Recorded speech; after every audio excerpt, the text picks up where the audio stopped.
It's nefarious, man. Like, the brain works in fucked up ways. The mind is one of the most deceiving, manipulative pieces of equipment, flesh, human bodies on earth. I never have trusted my brain. All of that weight lives in your head, and you are the decision maker. Psychology of entrepreneurship. Hi, it's Ronsley.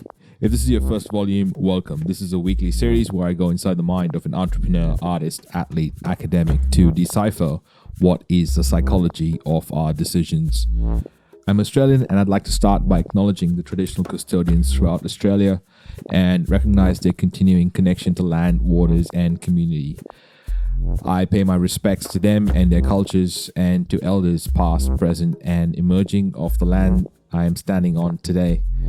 I extend my respect to the Aboriginal and Torres Strait Islander people who listen to this. Today, we go inside the mind of someone that has been inside solitary confinement. Today, we are talking with... Hello, my name is Coss. Marte. You've reached the Department of Motor Vehicles. How can I help you? Well, just kidding. We're actually talking with... So my name is Coss Marte. I'm the CEO and founder of ComBody, and I'm also executive director at Second Chance Studios.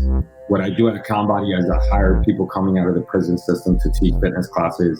And at Second Chance Studios, we train formerly incarcerated people to become experts in audio engineering, podcasting, and we're going to start that this year, the end of this year. And I hope, it's a success. That first part where Coss introduces himself as working for the Department of Motor Vehicles was actually how he used to introduce himself 8 hours a day, every week while he was in jail, working for 7 cents an hour. If there was government that has access to that kind of slave labor, it is right here, and they're doing it in broad daylight.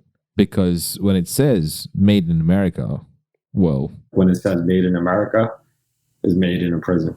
But more about that later. Here is a little bit of an insight to the type of entrepreneur we are talking with today.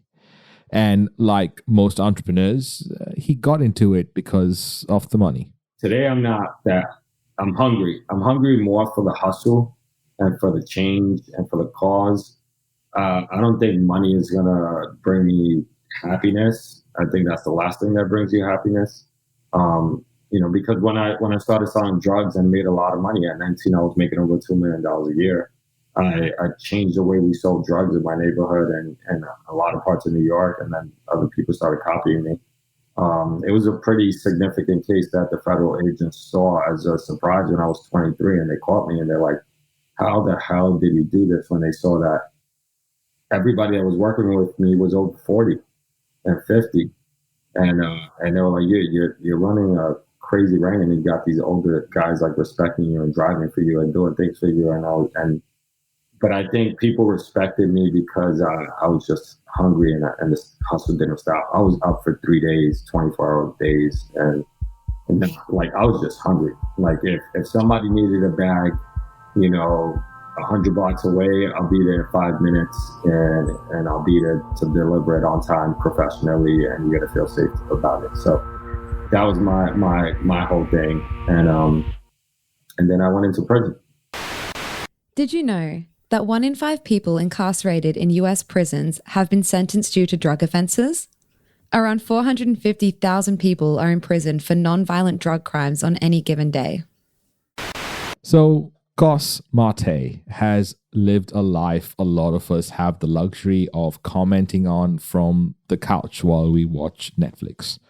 And context is everything, because Coss Marte ran a multi-million-dollar business with more than 20 people reporting to him, with marketing, delivery, and customer service. It just happened to be for a banned substance. By the way, for context, marijuana has been a banned substance in the United States for a while, until very recently. In fact, now it is legal because it is taxed, I suppose. And during the worst pandemic in our history, COVID-19, when everything else was shut, it is now today classified as an essential service in some states, even though there are still people in jail for being in possession or selling them at one point. that is just perspective. And questions that we have to just ask ourselves are these questions. But enough about that. Coss, how did you make this all work? How did the operation go down? So basically how it worked, I had back in the day, we didn't have like iPhones or anything, actually like maybe, no, we didn't have even an iPhone. So everything was just flip phones.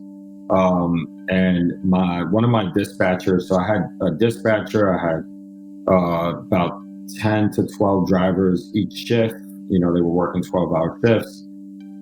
And my dispatcher, I had two dispatchers. One of them went behind my back and started a new phone. And so we had 7 cell phones. Each phone only held 1,500 to 2,500 contact numbers each.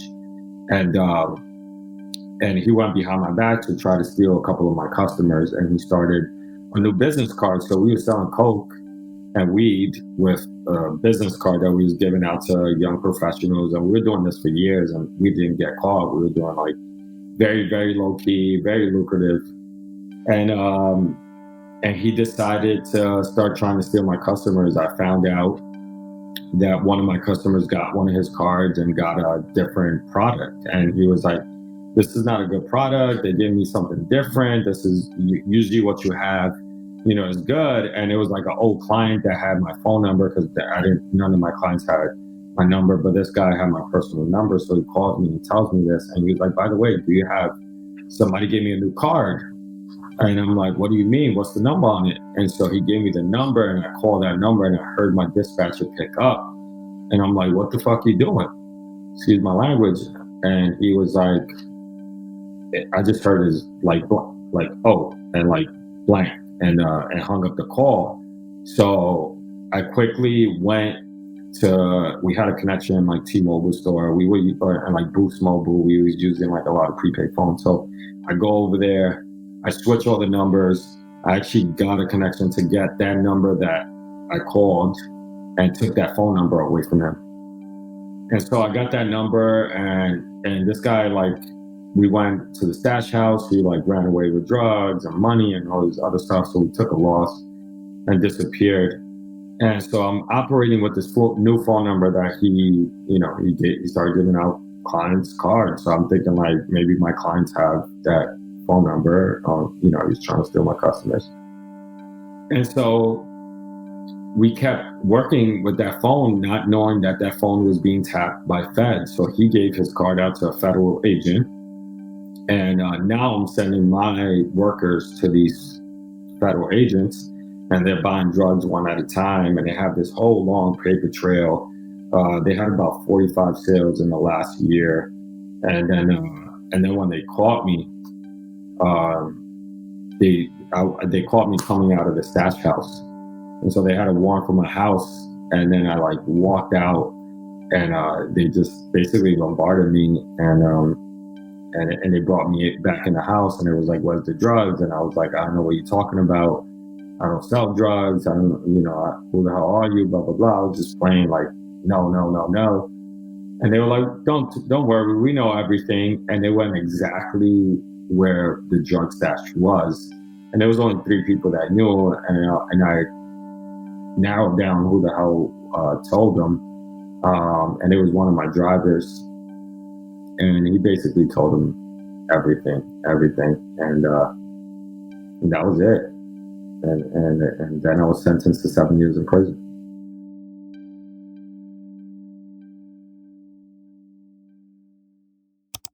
We get that a lot too. Like, why does there have to be a service for Aboriginal people specifically?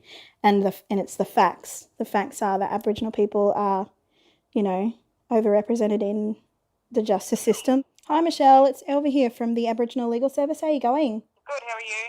Oh, yeah, not too bad. You sound so happy. A bit busy. It's busy, but it's not too bad. I think they're in interview. Give me 2 secs, all right? No worries. Are you looking for a career? Are you there? Yeah. They're in interview at the moment. Can I get them to buzz you back after they're finished? No worries. Bye. Bye. The problem with that is that if they're interviewing them straight away, then they don't have access to legal advice before their interview. That's a problem. Do you understand why you're at the police station? Yeah, fair, yeah. Yeah? Do you have any family members you want me to contact? Yeah, probably my nan. Also, did you want some legal advice regards to your interview? Yeah, that'd be great, yeah. Alright. So what I'm going to do, I'm just going to put you through to... I haven't been able to get in contact with anyone, like, even to let them know that I'm here. Right. Body's starting to hurt. So have you used or anything today? Are you under the influence of anything at the moment? Okay.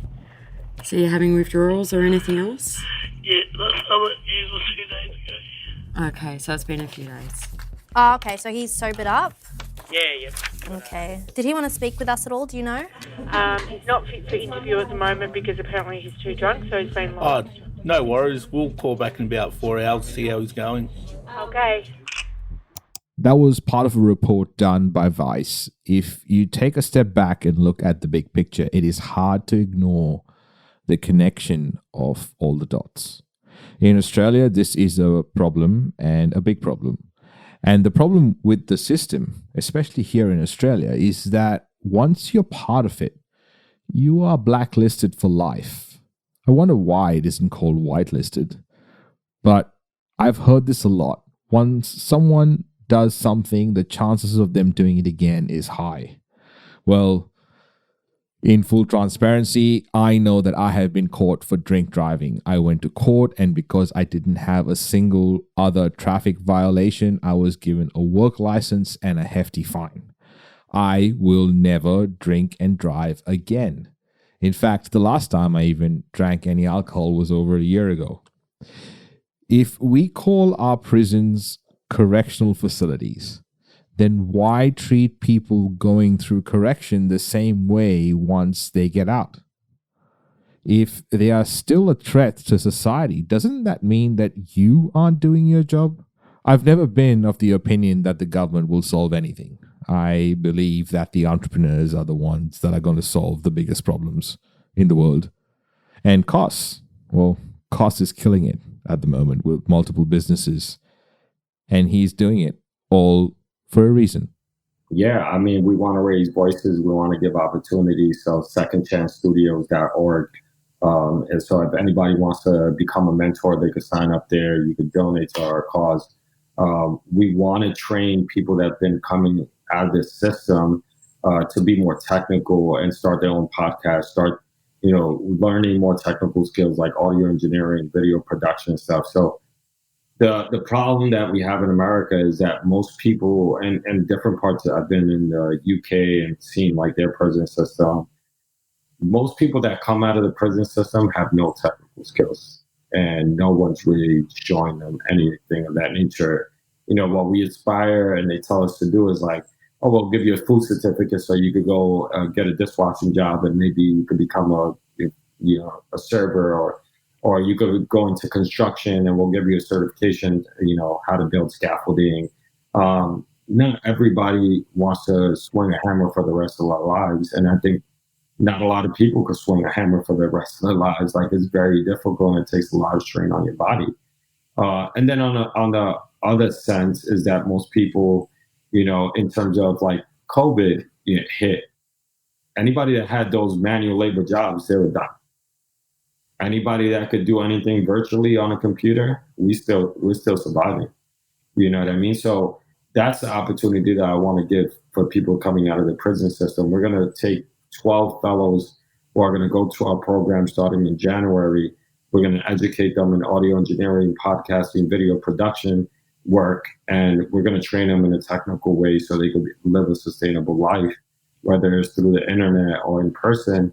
And that's the goal, and get them, maybe a career in, maybe working in Spotify, because most people that look like me or been through my situation probably are not working there. So we want to crack that door open. We already have having conversation with Vice, so they could hire our fellows. We're having conversations with the Moth, which is a huge podcast over here. But they're doing a 6-week workshop for all our fellows to do how to speak, how to present a workshop, which is going to be incredible for us.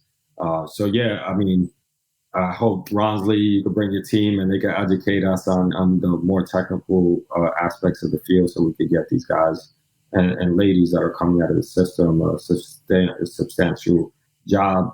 I wouldn't even call it a job, because when I came out of prison and somebody said, "Do you want a job?" And I was like, "Yeah, I want a job." He's like, "You don't want a job, because job is a journey onto brokenness.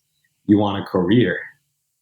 And I was like, "Yeah, I want a career." And they were like, "You don't want a regular old, flipping burger type of job. That's not going to get you anywhere. You want something that's going to be sustainable and give you a life." And so that's what we want to do with fellows graduate our program.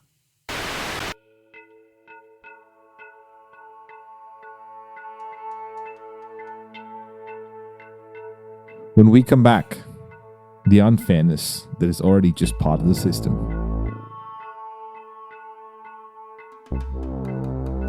Psychology of entrepreneurship. The main objective of this audio project is to bring together entrepreneurs and creatives who share similar values so that they can find the courage to put out their authentic voice for the right people to hear, which allows for them to make their impact on the world. Every great movement started with a memorable speech. For access to full-length interviews, go to psychologyofentrepreneurship.com and click the button. 2 months before Coss was about to be released. Well, I'll let him tell you. The unfairness that happened to me, I was 2 months towards my incarceration, freedom and ending my incarceration. And I get called down to the medical unit by this officer. And I'm walking down to the medical unit thinking I'm going to see a dentist, because I've been waiting to see a dentist for 3 years. So I'm excited to go down. I'm like, I'm 2 months away. I'm getting my teeth cleaned. And I get down there, and this officer places me on the wall and starts searching me. And as he's searching me, he started searching me very aggressively. And I felt very uncomfortable that he was going in between my legs and making me feel uncomfortable. And it was not even like when you react, you have time to react and think. It was just like a natural reaction where I just shifted my body as he went in between my legs. And he punched me behind my head and he said, "Today's not my day. Don't fuck with me." And I remember he knocked, I saw black and blue. I just saw, when somebody knocks you out, you're in a daze. And I got back up and I turned around on the officer, and he thought I was going to attack him. So he presses this pin. They call it a pin, but it's a walkie-talkie that they have, and all correctional officers have. And once that button is pressed, the whole alarm for the whole prison goes off, and about a half a dozen officers come to the scene, and they beat the crap out of me. And they dragged me to solitary confinement after they cuffed me up.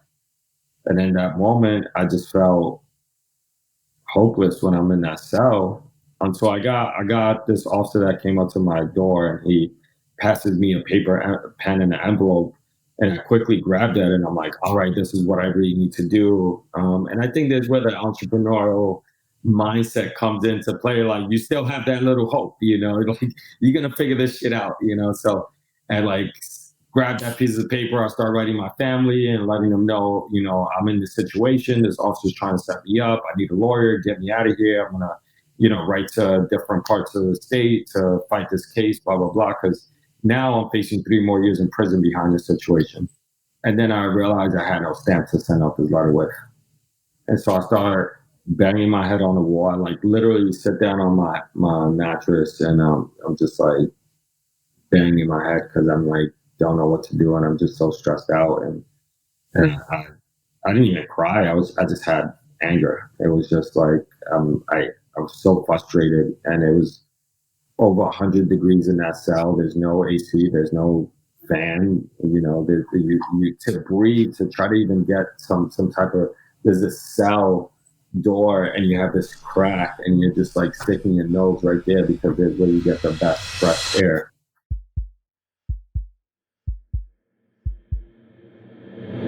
And it was not until like probably 3 or 4 days later when my sister finds out I'm in solitary, because I was constantly calling home, and my sister was somebody I was communicating with a lot, and she writes me and tells me, we found out you're in solitary. Just all I want you to do is pray Psalm 91. And I'm like, fuck God, fuck Jesus. I don't need that. Like, that's just my mindset. I'm like, I was not a religious person. My sister's like Mother Teresa's child type of person. And she gave me this Bible early on in my incarceration, never really opened it up. I used it to take notes, and my boys that were leaving out of prison, I wrote their numbers. And so that was the only reason I used it. And out of boredom, I was in 24-hour lockdown, I'm sweating balls, and I'm like, I got nothing else to do. So I pick up the Bible and I find Psalm 91, and which states, "He who dwells in the shelter of the Most High will rest in the shadow of the Almighty. I will say of the Lord, He is my fortress and my God." And so as soon as I started reading those words, a stamp in between the Psalm pages, and I could tell because it was just like, a couple pages back, a stamp fell out of the Bible. And I felt like chills run down my body. I felt like there was something bigger than myself at that moment. And it was that little, the cheapest item that you could get, the ironic thing is, like, I cared about all this expensive stuff, cars, clothes, houses, whatever, like, and the cheapest thing was the thing that woke me up, like just a simple stamp that I thought would help me to communicate with my family. That gave me that hope, and so I used that stamp and I sent that message out to my family. And they were trying to help me, going back and forth. And I eventually ended up doing an extra year in prison behind that situation.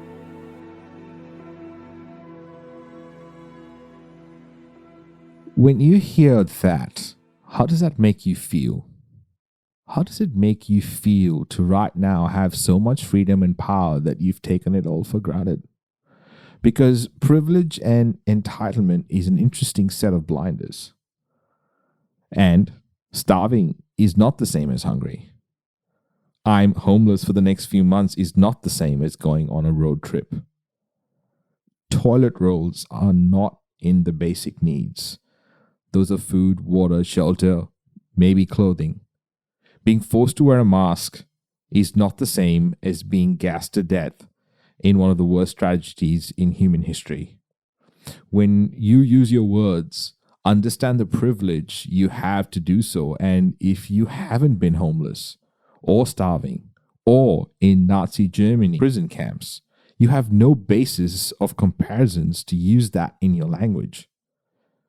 Sometimes you have no real way of making comparisons at all. Coss, what was it like growing up? My mindset as a kid was that I wanted money. I wanted to be rich. And I did anything that I needed to do, whether it was negative or positive, mostly negative, selling drugs and even breaking into apartments and cars and all this other stupid stuff that I did while I was a kid. Not even thinking that it was wrong at certain times. I was just like, I was born in a situation, and this is what I'm dealt with, and this is how I got to deal with it.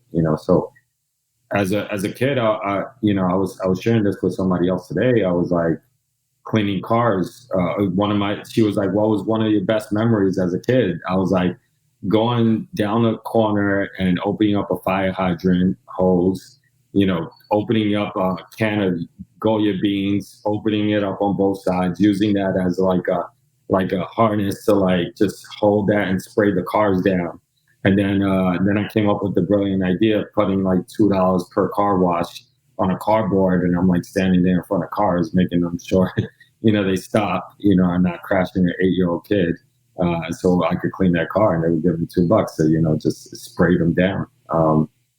And that's what it was. It was crazy. But yeah, I mean, that was my mentality. And I think it all derived from being deprived of things that I seen other kids have, All the kids that I grew up around and in my building and my family members, like my mom and I lived on my aunt's couch. And just seeing like my cousin with the new Jordans, and I'm asking my mom, can I get some Jordans? And I couldn't get the Jordans because she was like, I can't afford it. That used to make me angry, and I'm like, I need these, like I want this, So that was a hunger of mine, like just to try to figure out a way to get it. Some of the most well-known entrepreneurs today started their journeys at a surprisingly young age. IKEA founder Ingvar Kamprad rode around his Swedish neighborhood at the age of 6 selling matches. He would buy matches in bulk and then sell them individually at a reasonable marked up price. He also started IKEA when he was just 19, so it's pretty safe to say he was just made to be an entrepreneur. Now, with Conbody, Coss gets invited to fancy events and gatherings. And I wanted to know, what was it like for him to be in those situations now? To even walk into that room as a person of color, and then the whole room is white, mostly white male. To just see that, and these are entrepreneurs that have done amazing things. Some come from 0 to 100. You know what I mean? But to walk in there and you're like, damn, why? I don't feel connected. And so I don't feel like I could like talk to this guy and relate to him because he didn't grow up the same way I grew up. And then I connected with this guy, George, who's an amazing person, worked with like Martin Luther King back in the day and all that stuff. Yeah, actually Martin Luther King's speech, when I met him, and I just felt more comfortable because I knew he was part of that struggle and part of that discrimination and fought for that cause. There was another Black guy that I really connected with there. But you feel taken back when you walk in, and I walk into so many boardrooms and so many meetings and places and events where I just see just nothing but white people, and it's just like, damn, where are my people? Most of them are locked up. It's sad.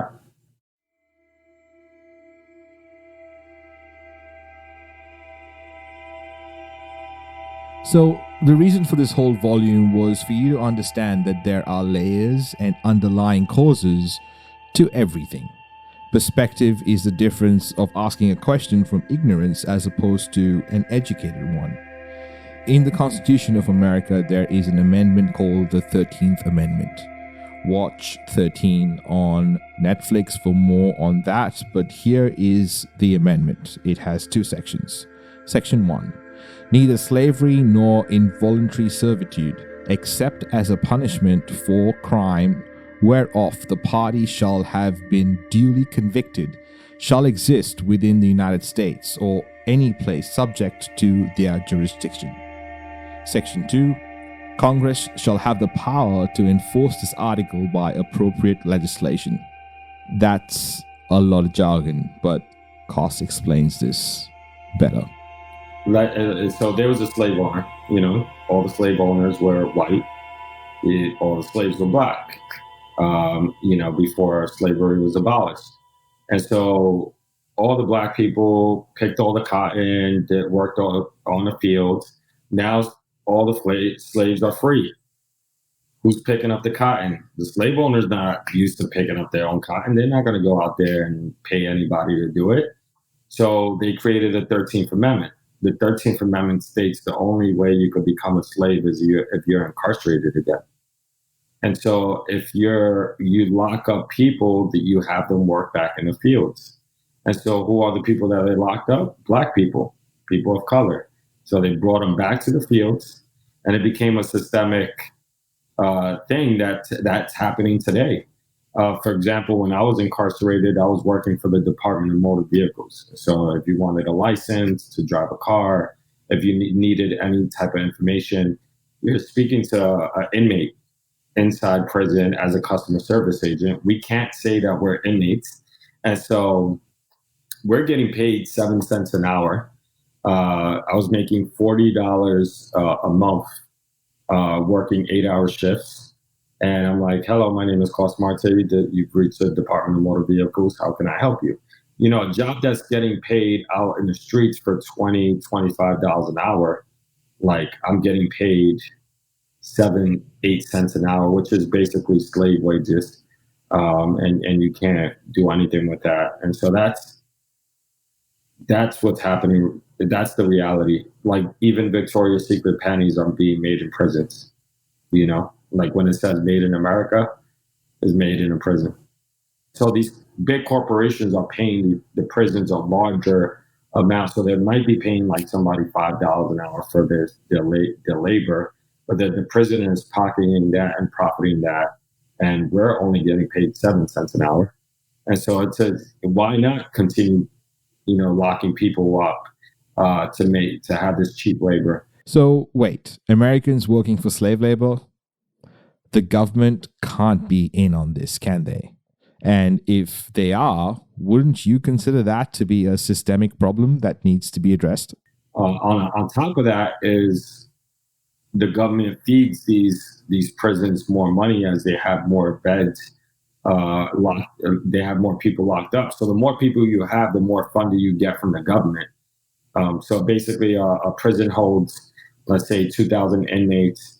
If you lock up your full 2,000 inmates, you get, you know, let's say, you know, $10 million for that budget that year or whatever. You say you're going to be feeding these individuals, blah, blah, blah, but most of the profits are going to the officers and, you know, lieutenants, captains, everybody that's working in that, they're getting bonuses. So it's a sick system. And that's just a little overview and just there's way more that's happening. Psychology of entrepreneurship.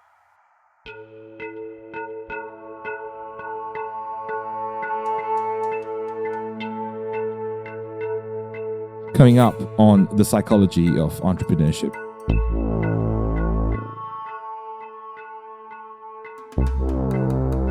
Psychology of entrepreneurship. If you are founder, president, CEO, whatever, like of a 4-person company, then it's either ego or multiple personality. Key takeaways for new managers is that success is that it's done 85% how you want it without you being involved. Because it never got better. Putting off that conversation or that decision never made it better or easier in the long run, only harder. Psychology of entrepreneurship. I interviewed Coss Marte because he is the founder of Conbody, an exceptional business offering a unique fitness program from studios in New York and also online. Conbody is a prison-style fitness bootcamp that hires formerly incarcerated individuals to teach fitness classes. Coss went from earning $2 million a year dealing drugs at 19 to doing time in prison from the age of 23, then starting a social enterprise which employs ex-offenders and gets them back on track. He is a warrior, a fighter, an entrepreneur, and a friend.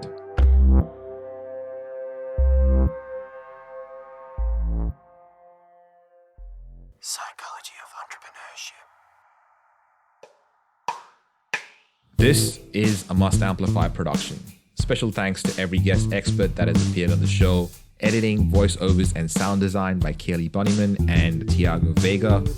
Guest research and content by Claire Gould and Corinne Castles. Project managed by Kaylee Bunnyman. Produced and hosted by me, Ronsley Vaz. For more episodes and where to listen, go to mustamplify.com/POE. Hey, it's Kaylee from Must Amplify. I'm the sound engineer for this volume of Psychology of Entrepreneurship. I'm part of the team that made this production come alive. I work as a part of a global team with our studios based in West End, Brisbane, Australia. If you would like a podcasting checklist, email me at kaylee@amplifyagency.media. That's KAILI@amplifyagency.media. We specialize in finding your voice and making sure it's heard by the right people. If you are considering whether a podcast is a good idea for your business, check out our other show on shouldistartapodcast.com.